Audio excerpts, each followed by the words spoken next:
Being a sports fan can be depressing, uplifting, disheartening, and fulfilling. Really, you can throw any adjective into the blank. Now, if you're a Pittsburgh Pirates fan, then I'm sure you can understand what I'm talking about. But this season has been inspiring. It is the very first night of college basketball here in Morgantown. And Jeff, let's first talk about West Virginia. Obviously, they are a very young team this year. What do you expect out of the Mountaineers? It's Wayne Jamison Field will absolutely be rocking tonight. Fairmont Senior pays a visit to town, and the Polar Bears are ranked #1 in Class AA. When I put on Andre's glove, you can tell that he has a little bit of a bigger hand than me, which allows for him to literally catch everything in sight.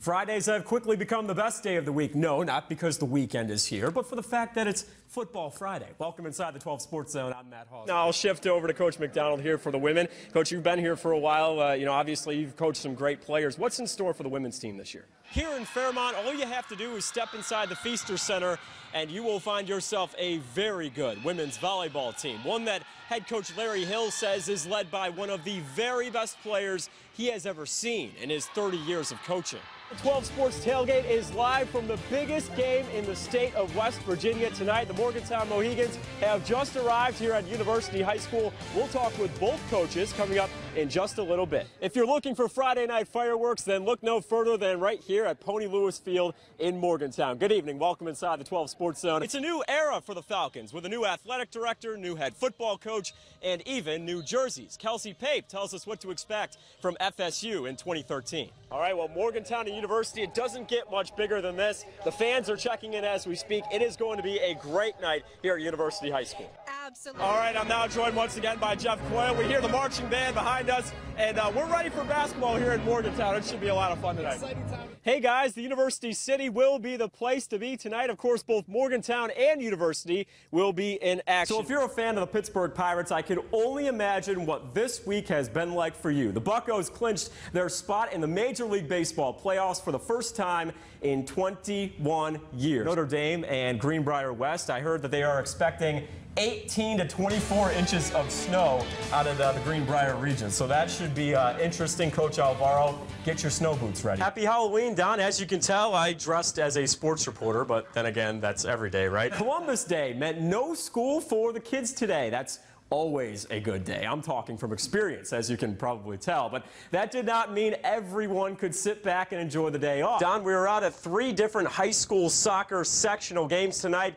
And can you believe it? I needed the gloves for all 3 of them. It was that cold tonight. There's no denying the fact that Philip Barber has a lot of talent on the offensive side of the ball. Dylan Johnson runs through people. Dylan Newman has a straight-up cannon for an arm. And Andre Johnson makes grabs that you only see on Xbox. Yeah, they are pretty good. The Colts were out here in Harrison County tonight taking on the Liberty Mountaineers. There's Andre Johnson leading the way for the Colts. He would prove to play a big role in this game. And the Mountaineers were the ones who came out swinging first. That's Brian Van Norman with the leaping interception. That would lead to this. Logan Roby breaks a ginormous gain down the field. He gets dragged down to 1.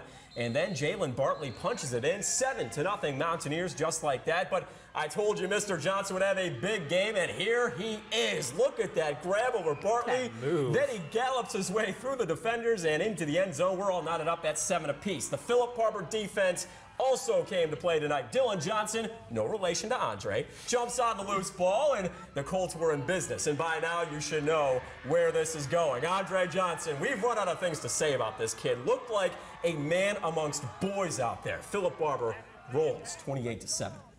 Most player-coach relationships never really extend much further than that, but every now and then you get a connection, such as George Schell and Richard Einquinta. It's a friendship that dates back to the late 90s, one with passion, intensity, tough love, and most of all, respect. Here's this week's College Spotlight.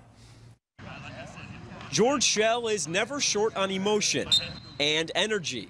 The now West Virginia Wesleyan head football coach admits he gets it from his high school coach, who now happens to be an assistant under him. I love Coach Iaquinta, and he's a great coach, and he was a guy I really liked playing for him. But then I gained an entire new respect for him as a coach and as a person when I stopped playing for him, when I graduated, because everything that he said made a lot of sense. I was so glad that when he got picked up at Marshall and then also down at UC.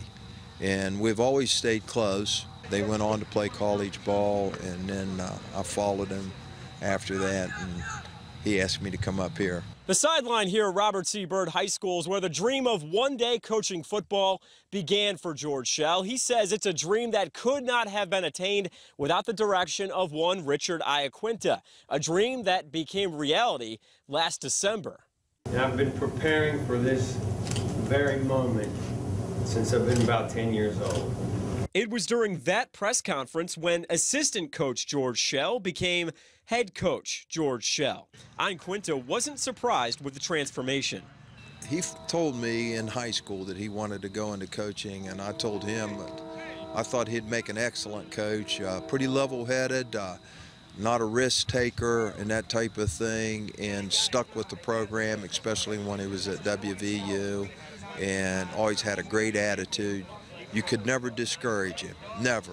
Iaquinta was the very first football coach at RCB back in 1996, and Shell was one of his first players. Fast forward the clock to 2013, and you will find Iaquinta coaching the special teams unit for the West Virginia Wesleyan Bobcats. It was a hire that Shell says was about as easy as it gets. He coaches me, and there's some times where I need coached. You know, maybe sometimes it's on the field, and sometimes he's telling me the quarterbacks are holding on to the ball it's too long and stuff, and then sometimes it's just I'll be having a tough day and I just need some advice, and he's always the guy that I go to. I will say I'm one of the older coaches, and I don't know, and I told George as long as he felt like that I was contributing, that I would help him. I realized that there's a lot of good young coaches that are up and coming, and I'm sure he'll fill those shoes as quick as they are vacated. An unbreakable bond between a player and coach, forged together by the love for football.